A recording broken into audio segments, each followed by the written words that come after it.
বিশ্ব নবীর হাদিস শুনলেন উম্মে সালামা রাদিয়াল্লাহু তাআলা আনহা। ওনার স্বামী হলো আবু সালামা। মজার ঘটনা খেয়াল করে শুনেন আমার প্রিয় কলিজার টুকরা ভাইয়েরা। কানগুলো খরগোশের কানের মতো খাড়া করে আমার দিকে তাকান। সাইয়্যিদাতুনা উম্মে সালামা রাদিয়াল্লাহু তাআলা আনহা, ওনার স্বামীর নাম আবু সালামা। শ্রেষ্ঠ দম্পতি, শ্রেষ্ঠ ফ্যামিলি। প্রথমে হিজরত করেছিলেন হাবাসায়, পরে হিজরত করেছেন মদিনায়। উহুদ যুদ্ধের পরে ওনার স্বামী আবু সালামা ইন্তেকাল করলো, শহীদ হলো। সুবহানাল্লাহ পড়েন। যখন আবু সালামা ইন্তেকাল করলো, উম্মে সালামা রাদিয়াল্লাহু তাআলা আনহা কেঁদে কেঁদে হয়রান। আর নবীর শিখানো বাণী অনুযায়ী তিনি বারবার পড়ছিলেন ইন্না লিল্লাহি। কি পড়ছিলেন? মুই কই যামু, কি হরমু, এগুলো বলে নাই। কি বলছে? ইন্না লিল্লাহ।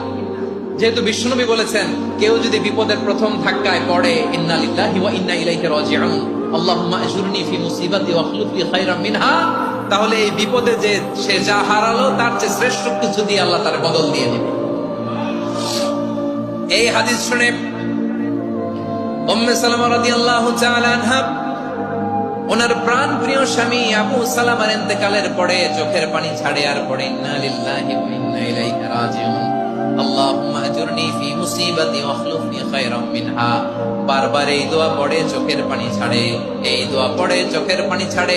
আর মনে মনে বলে আবু সালামার মতো ভালো মানুষ মদিনাতে নাই, আবু সালামার চেয়েও ভালো মানুষ মদিনাতে নাই। তার চেয়ে ভালো মানুষ কি করে আল্লাহ তাআলা আমারে দিবে? তার চেয়ে ভালো মানুষ তো আমি মদিনাতে দেখি না। চোখের পানি দিয়ে বুক ভাসায় আর নবীর হাদিসের উপর আমল করে পড়ে ইন্না লিল্লাহি ওয়া ইন্না ইলাইহি রাজিউন, ইন্না লিল্লাহি ওয়া ইন্না ইলাইহি রাজিউন। পড়তে পড়তে চোখের পানি ছাড়ে আর চিন্তা করে বিশ্বনবী বললেন এই দোয়া পড়লে যেটা হারালাম তার চেয়ে ভালো কিছু দিয়ে আল্লাহ পুরস্কার দেয়। আবু সালামার চেয়ে ভালো মানুষ মদিনার মধ্যে আর কে হতে পারে? কি আজীব তামাশা, কি অবাক করা ঘটনা। কিছুদিন পরে দেখা গেল সাইয়্যিদুল মুরসালিন রাহমাতাল লিল আলামিন স্বয়ং বিশ্ব নবী উম্মে সালামাকে বিয়ের প্রস্তাব পাঠিয়েছে।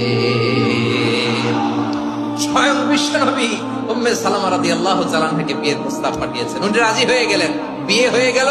উনি হয়ে গেলেন উম্মুল মুমিনিন, আমাদের মা, পুরো মুসলিম উম্মার মা। চিৎকার করে বলেন আল্লাহু আকবার। তাহলে আমার প্রাণ প্রিয় ভাইয়েরা, বিপদে পড়লে আমরা পড়বো ইন্না লিল্লাহি ওয়া ইন্না ইলাইহি রাজিউন, আল্লাহুম্মা আজুরনি ফি মুসিবাতি ওয়া আখলুফ লি খায়রাম মিনহা। পড়বেন? পড়বেন না? যারা যারা বিপদ আসলে এই দোয়াটা পড়বেন এখন থেকে আওয়াজ করে ইনশাআল্লাহ বলেন। যা হারাইছেন তার চেয়ে শ্রেষ্ঠ জিনিস দিয়ে বদলা